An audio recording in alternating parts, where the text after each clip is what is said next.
with our host, Dr. Gilda Carle. Dr. Gilda, this story again is very eye-opening and very disturbing in so many ways. This is a very disturbing story, Neil, because here is a senior citizen in New York City. He's 67 years old, and he was mugged. However, unlike any other senior citizen who's thrown down to the ground and just takes the stomping and the mutilation that the mugger does to him, this guy pulled out his unlicensed revolver and shot the mugger dead. He Hmm. saved his own life. His family still has him there. And yet he's going to jail for 4 years. Where is justice? Don't What is know. happening? What is happening? Is this a civilized society? In some countries, you steal something, they cut off your hand. How dare anybody take somebody's body and think that this is a punching bag to be mugged, to be stabbed, to be targeted, to be even trafficked in the case Mm. of young people, little girls, little boys. How dare they? And this is brazen recklessness. This is brazen violation of all laws, but it's more brazen disrespect for humanity. Yep. This was really upsetting when I read this story. So they were kind enough to let him stay out of jail until he celebrates Christmas with his wife. So somebody had a heart. I pray that Donald Trump gets involved and pardons this man because it's just not fair. Yeah. And If it was his licensed revolver, would anything have happened to him? yes, no, no. If it was licensed, that would be different.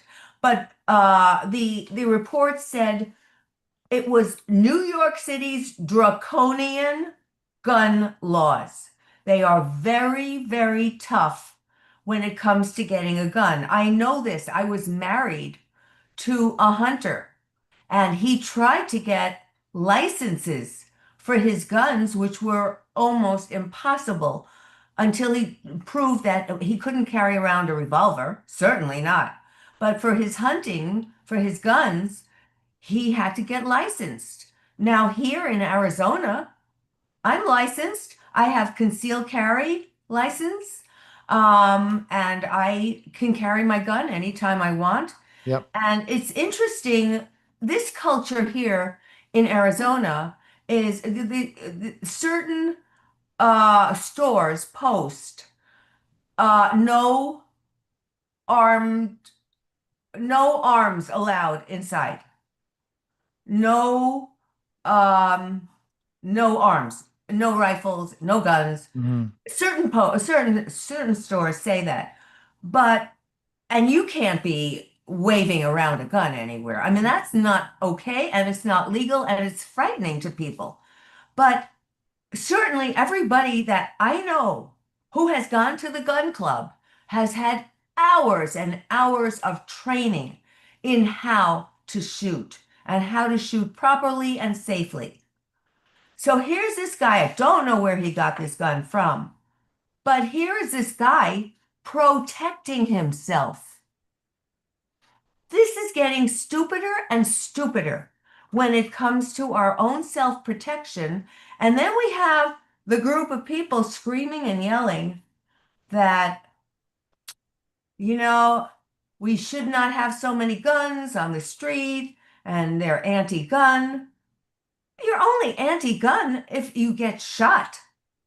And most guns are owned by, and I'm not talking the criminals, and there are plenty of those around, but Right. most guns are owned by responsible men and women who I see at the gun club. Yep. And we are practicing, we're target shooting, and we're using the guns very responsibly. We're not even allowed to take the gun out in the gun store. We have to go into the gun armory where we actually can do the shooting. Hmm. So they are very strict about carelessness.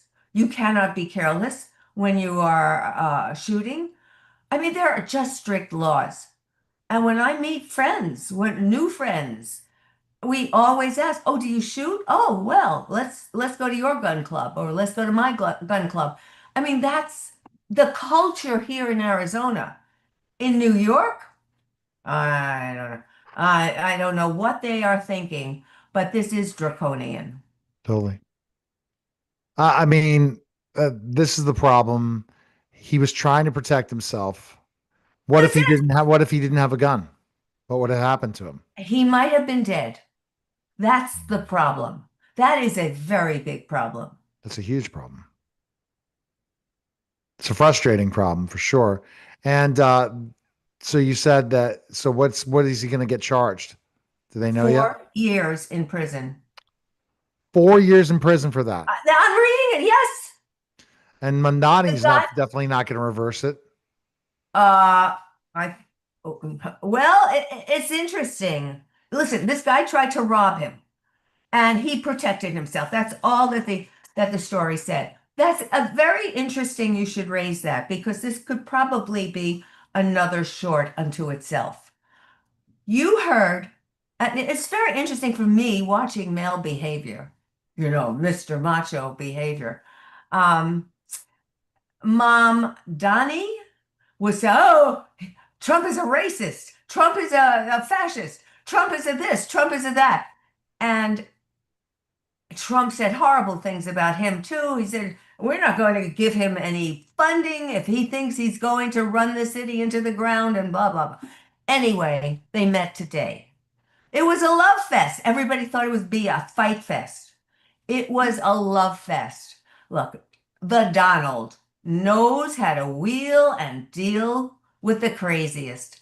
He put off the mafia who were trying to get into his business. He did things to protect himself and his businesses all these years. He knows how to go with the flow. And the reporters are standing around and they're asking uh, Mom Donnie, so do you still think that Donald Trump is a fascist? Racist. Yeah. And he goes, because now his bluff is called, and he's standing around with the reporters after they had their meeting. And Donald's just sitting there. And he said, and Don gives him a hit, like in the arm, a shove. He said, you can call me a fascist. I've been called worse. And, and Mom Donnie doesn't know what to make of this. He goes, ah.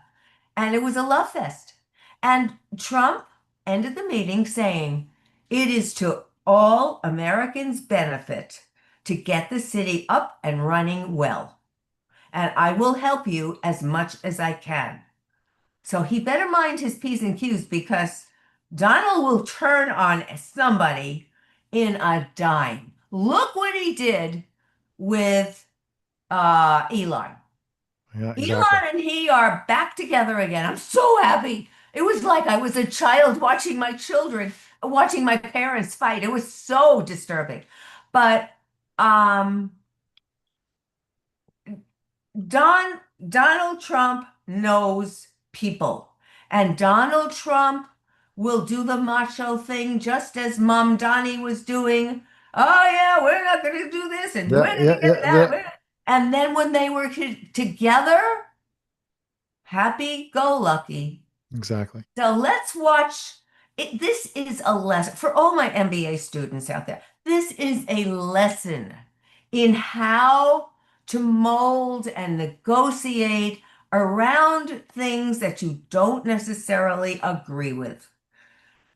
Donald Trump is a master at using leadership manipulatively in his favor, in our favor. I'm glad he's on our team. He is a master and he's a builder, and he would rather build than tear apart. All right. Okay. So I'm pleased. I'm really All pleased right. with how that went. But let's see what happens in the future. I'm sure Mom Donnie is saying, "What the hell happened? Oh Exactly. my God, All I right. thought we would be in a fight." Okay. DrGilda.com. That